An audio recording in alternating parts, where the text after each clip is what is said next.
जय भीम, जय भारत, नमो बुद्धाय साथियों। जय मजदूर। आज पूरी दुनिया अंतर्राष्ट्रीय मजदूर दिवस मना रही है। अब से कुछ साल पहले इंटरनेशनल लेबर ऑर्गेनाइजेशंस बने, इंटरनेशनल लेबर कॉन्फ्रेंसेस हुई। चूंकि एक दौर था जब पूरे दुनिया के अंदर एक तरफ उपनिवेशवाद, पूंजीवाद हावी था और दूसरी तरफ कार्ल मार्क्स के नेतृत्व में सर्वहारा वर्ग, मजदूर वर्ग के हक अधिकार की लड़ाई शुरू हुई। और इस लड़ाई में अल्टीमेटली मजदूरों के हित में कुछ ट्रीटीज हुई, अंतर्राष्ट्रीय कुछ समझौते हुए। दुनिया के देशों को इंटरनेशनल लेबर कॉन्फ्रेंसेस के माध्यम से मजदूरों के हित में कुछ कानून बनाने पड़े। इसी बीच अगर मैं भारत की बात करूं तो भारत में 1942 से 1946 तक ब्रिटिश वायसराय की काउंसिल में doctor Baba Saheb Ambedkar labour minister रहे। और उस दौरान एक तरफ उन्होंने किसानों से सुधार से संबंधित कई कानून बनाए, लैंड रिफॉर्म से संबंधित कानून बनाए, सिंचाई सुधार से संबंधित कई कानून बनाए, बिजली परियोजना से संबंधित कानून बनाए। लेकिन साथ ही साथ दूसरी तरफ मजदूरों से संबंधित अनेक कानून बनाए। जैसे पहले कारखानों में मजदूरों को 14-14 घंटे काम करना पड़ता था, तो उसके बारे में डॉक्टर बाबा साहेब अंबेडकर जी ने मिनिमम वेजेस एक्ट, न्यूनतम मजदूरी का कानून बनाया और काम के घंटे 8 घंटे निर्धारित किए। लोगों को समय पर पैसा नहीं मिलता था, उनकी सैलरी नहीं मिलती थी, तो मजदूरों को समय से सैलरी मिले, इसके लिए पेमेंट ऑफ वेजेस एक्ट बनाया। मजदूरों को सोशल सिक्योरिटी के नाम पर कुछ नहीं था और महिलाओं से काम कराया जाता था, कम पैसे मिलते थे, बराबर उनको पैसा नहीं मिलता था। और प्रसव के दौरान जो छुट्टी करनी पड़ती थी बच्चे को जन्म देने के लिए, उसमें उनको सैलरी नहीं मिलती थी और कई बार उनकी नौकरी चली जाती थी। तो मैटरनिटी बेनिफिट लीव, उससे संबंधित कानून बनाया। और दूसरा एम्प्लॉइज इंश्योरेंस स्कीम, जो उसके बारे में कानून बनाया, ईएसआई एक्ट, उसके बारे में कानून बनाया। प्रोविडेंट फंड एक्ट, ग्रेचुइटी, यानी तमाम तरह की सोशल सिक्योरिटी के बारे में देश के अंदर कानून बने। और धीरे धीरे मजदूरों को कम से कम समयबद्ध काम के बाद समयबद्ध एक न्यूनतम मजदूरी मिलनी शुरू हुई। लेकिन एक समय 1990 के आसपास आया जब भारत में पुनः एक नए तरह के दौर की शुरुआत, वैसे तो पूरी दुनिया में हुई, लेकिन भारत में भी एक नए दौर की शुरुआत हुई, जिसमें ग्लोबलाइजेशन, प्राइवेटाइजेशन और लिबरलाइजेशन। इस दौर में 1990 के आसपास मल्टीनेशनल कंपनीज भी भारत में आई और उनके दबाव में भारत की सरकार और राज्य सरकारों ने जो पहले मजदूरों के फेवर में कानून हुआ करते थे, उनके बारे में अनेकों बदलाव करके मजदूरों की सुरक्षा से संबंधित कानून पर कई प्रकार के ब्रेक लगा दिए। ठेकेदारी प्रथा को सरकारों ने स्वयं बढ़ावा दिया, चाहे वो केंद्र सरकार हो चाहे राज्य सरकारें हों। आज आप ठेकेदारी प्रथा के तहत एक तरफ सरकार का कानून है कॉन्ट्रैक्ट लेबर एबोलिशन एक्ट, लेकिन दूसरी तरफ सारी केंद्र सरकार और राज्य सरकारें मिलकर ठेकेदारी प्रथा को बढ़ावा दे रही हैं। और ठेकेदार को देखिए कि सरकार से 3 शिफ्ट में काम कराने का, चाहे वो एमटीएस का काम ले रहे हो, चाहे वो सुरक्षा का काम ले रहे हो, चाहे वो सफाई का काम ले रहे हो, नर्सिंग ऑर्डरली से काम ले रहे हो, तमाम तरह के काम लेने के लिए काम के चूंकि आज 8 घंटे निर्धारित हैं,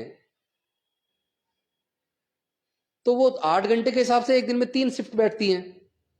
लेकिन ठेकेदार क्या करते हैं, सरकारों से 3 शिफ्ट के मजदूरों की सैलरी लेते हैं, लेकिन उन्हीं मजदूरों को 8 घंटे की शिफ्ट की बजाय 12-12 घंटे की शिफ्ट में काम लेते हैं।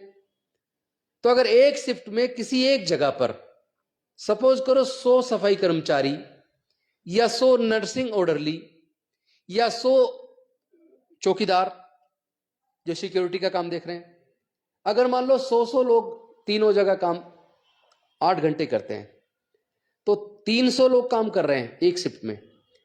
3 शिफ्ट में 900 लोग काम करने चाहिए, 900 लोगों की सैलरी जानी चाहिए, और ठेकेदार सरकारों से 3 शिफ्ट के 900 लोगों की सैलरी लेते हैं, चाहे वो वीमेन एंड चाइल्ड डेवलपमेंट के होम्स हो, चाहे वो सोशल वेलफेयर डिपार्टमेंट के होम्स हो, चाहे स्कूलों के अंदर सिक्योरिटी गार्ड्स या एमटीएस हो, या अस्पतालों में काम करने वाले सिक्योरिटी गार्ड, क्लीनिंग स्वीपिंग का काम करने वाले लोग हों, नर्सिंग ऑर्डरली हों, या अलग अलग तरह के काम करने वाले लोग हों।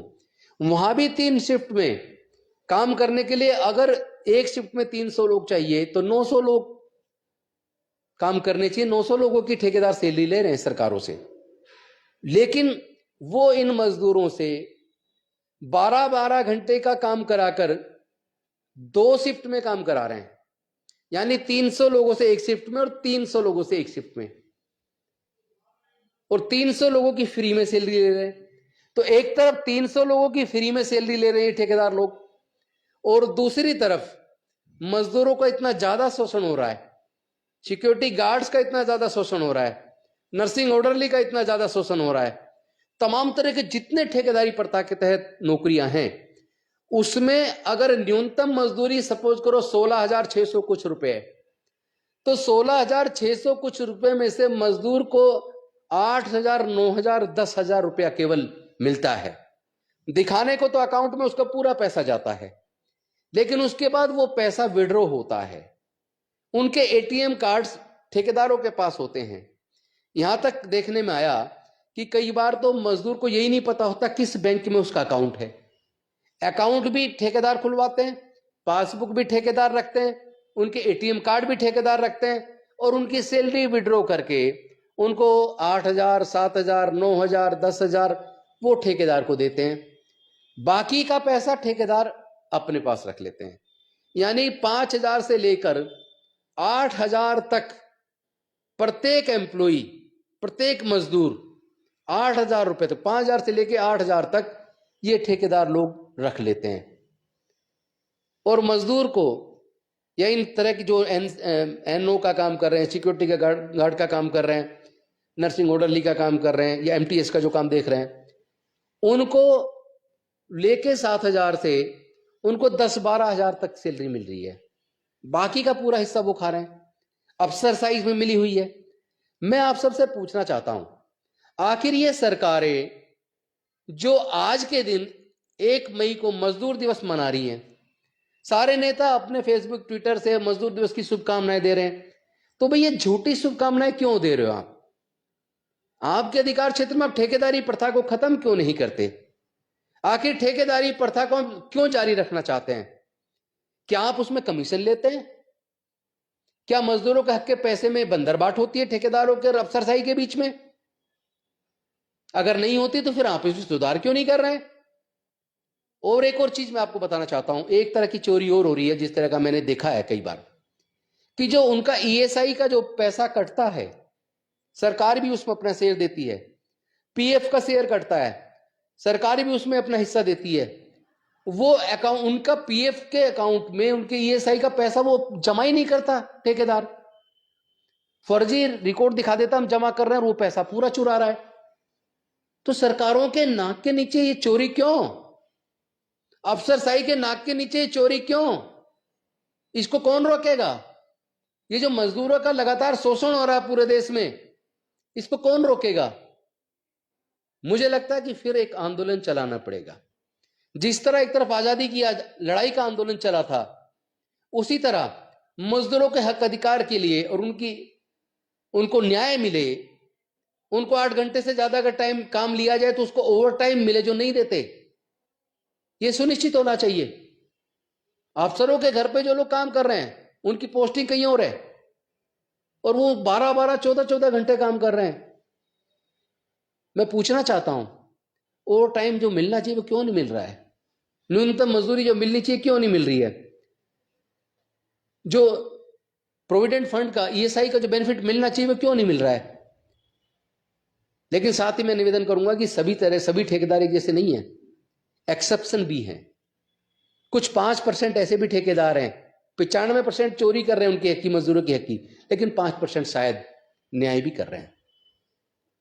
लेकिन मैं कहना चाहता हूं, जिस क्षेत्र में अन्याय हो उस क्षेत्र पे जाना ही क्यों? सरकारें आखिर इस ठेकेदारी प्रथा को खत्म क्यों नहीं करती हैं? ये करना चाहिए। इसके लिए हम सब लोग मिलके आने वाले समय में एक बड़े आंदोलन की तैयारी करेंगे, और मैं चाहता हूं आप भी उस आंदोलन में शरीक हो। जो राजनेता, जो राजनीतिक पार्टी, जो मजदूर संगठनों के नेता मजदूरों की हक की लड़ाई में खड़े होने को साथ तैयार ना हो, ऐसे लोगों को भी आईना दिखाने का समय आ गया है। और ऐसे मजदूरों के नेताओं को भी और ऐसे राजनीतिक नेताओं को भी आईना दिखाने का समय आ गया है, जो उनकी बात तो करते हैं लेकिन उनको केवल एक वोट बैंक के तौर पर इस्तेमाल करते हैं।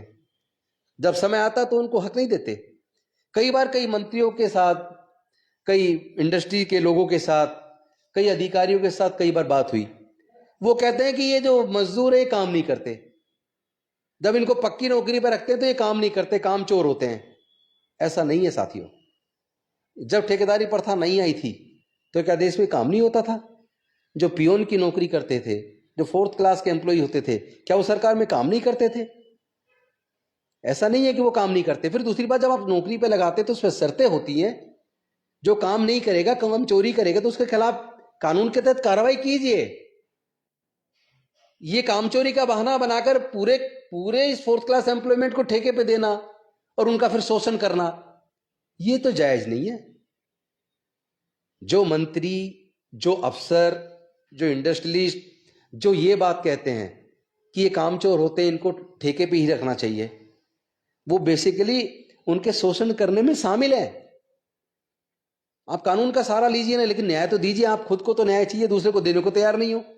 एक चीज और देखने में आई है, ये जो सफाई कर्मचारी होते हैं, चाहे वो एमसीडी में हो, ईडीएमसी में हो, वो सॉरी एनडीएमसी में हो, कैंटोनमेंट बोर्ड में हो, पूरे देश के जो निगम निकाय हैं, उन निगम निकायों में जितने भी सफाई कर्मचारी काम करते हैं, वैसे तो उसमें कोई रिजर्वेशन वाली अलग से बात नहीं कि केवल पर्टिकुलर एक कास्ट को होना चाहिए।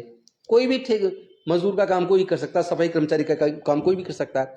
लेकिन देखने में ही आया है कि सफाई कर्मचारी की पोस्ट पर भर्ती तो सभी कास्ट के लोग हो रहे हैं। ब्राह्मण भी हो रहे हैं, क्षत्रिय भी हो रहे हैं, वैश्य भी हो रहे हैं और दूसरे लोग भी हो रहे हैं। लेकिन जो सो कॉल्ड अपर कास्ट के लोग सफाई कर्मचारी की पोस्ट पर देश के निगमों में भर्ती होते हैं, वो सफाई कर्मचारी का काम नहीं करते। वो ऑफिस में बैठते हैं, वो अफसरों के पास काम करते हैं। ये गलत है। जब आप सफाई कर्मचारी की पोस्ट पे भर्ती हो रहे हैं तो फिर आप कूड़ा उठाने का, कूड़ा साफ करने का काम क्यों नहीं करते? ये तो अन्याय है, ये रुकना चाहिए। तो ये जो दमनकारी नीति चल रही है मजदूरों के खिलाफ, इसको रोकने का समय आ गया साथियों। मैंने तो मन बना लिया है। वैसे तो मैं पहले से ही जब वकील था तब लेबर लॉज में स्पेशलाइजेशन मैंने किया, तो उसके तहत मैं उनकी लड़ाई हमेशा लड़ता रहा हूं। और एक मंत्री रहते हुए, एमएलए रहते हुए भी मैं हमेशा उनके मुद्दों पे बोलता रहा हूं। लेकिन मैं अपने आप को असहाय महसूस करता हूं, क्योंकि जब तक सरकारों की नीयत नहीं होगी इस ठेकेदारी प्रथा को खत्म करने की, शोषण को खत्म करने की, जब तक राजनीतिक पार्टियां स्वयं इसको अपने एजेंडे में नहीं लाएंगी, सरकारें स्वयं इसको अपने एजेंडे में नहीं लाएंगी, तब तक ये शोषण रुकने वाला नहीं है। इसको रोकने का समय आ गया है। लेकिन आपको याद करना होगा कार्ल मार्क्स ने क्या कहा था। कार्ल मार्क्स ने कहा था, दुनिया के मजदूरों तुम सब एक हो जाओ। तुम्हारे पास खोने के लिए बेड़ियां और पाने के लिए पूरा विश्व तुम्हारे सामने है। तो वही मैं आपसे कहना चाहता हूं दोस्तों, आप वोट बैंक बनना बंद करो। ये जो अनाज बांट के लोगों की वोट पे चोरी डाका डाल रहे हैं, स्वाभिमान का जो जीवन छीनकर आपको गुलामी का जीवन दे रहे हैं, ये बहुत बड़ा षड्यंत्र है। आपको हमेशा के लिए मजदूर बना के रख के आपको फिर से गुलाम बनाने का। गुलाम तो गुलाम होता है, चाहे सोने के पिंजरे में क्यों ना हो। आजादी की इस लड़ाई को लड़ना होगा। मैं अपना मन बना चुका हूं और बहुत सारे लोगों से मेरी बात चल रही है, बहुत सारे नेताओं से भी बात चल रही है, मजदूर संगठन के लोगों से भी बात चल रही है। आने वाले समय में मजदूरों की हक की लड़ाई को लड़ना होगा और ठेकेदारी प्रथा को जड़ से खत्म करने की लड़ाई को हम लड़ेंगे। मैं आप सबसे आह्वान करता हूं, आप सब लोग अपना मन बनाइए। बहुत जल्द हम इसके ऊपर पूरे खुले मन से इसके ऊपर एक रोड मैप तैयार करेंगे और इस लड़ाई को शुरू करेंगे, जिसमें ठेकेदारी प्रथा को हमेशा के लिए समाप्त करके लोगों को हक और न्याय की अधिकार का रास्ता बनना चाहिए। हम उसको बनाने में एक नए आंदोलन की शुरुआत करने वाले हैं। हम लोग मिलकर इस लड़ाई को लड़ेंगे और हम लड़ेंगे, हम जीतेंगे। बहुत बहुत धन्यवाद। जय भीम, जय भारत, नमो बुद्धाय।